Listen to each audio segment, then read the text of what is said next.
সকাল সকাল কলকাতা জাদুঘরে বোমাতঙ্কর খবরে চাঞ্চল্য ছড়িয়েছে রাজ্য জুড়ে।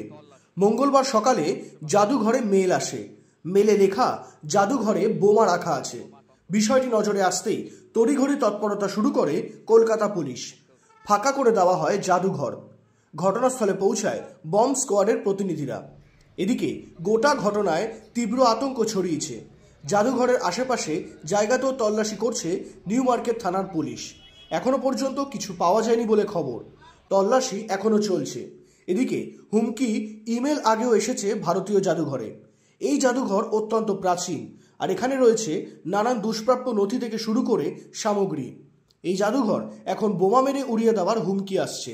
তাই এই ঘটনাকে ঘিরে আবার বোমাতঙ্ক দেখা দিয়েছে কলকাতা জাদুঘরে। মঙ্গলবার সকালে ইমেলটি নজরে পড়তেই চক্ষু চড়ক গাছ হয়ে যায় জাদুঘরের কর্তাদের। কাল বিলম্ব না করে তারা খবর দেয় লালবাজারে, আর তখনই সেখানে পুলিশ এসে তড়িঘড়ি ফাঁকা করে দেয় জাদুঘর। ইন্ডিয়ান মিউজিয়ামের নিরাপত্তায় এখন প্রচুর পুলিশ কর্মী মোতায়েন করা হয়েছে। এই হুমকি ইমেলের নেপথ্যে বড় নাশকতার ছক নেই তো? এই প্রশ্ন এখন ভাবিয়ে তুলছে কলকাতা পুলিশকে। পুলিশের পক্ষ থেকে জানানো হয়েছে, যে আইডি থেকে ইমেল এসেছে সেটা খতিয়ে দেখা হচ্ছে।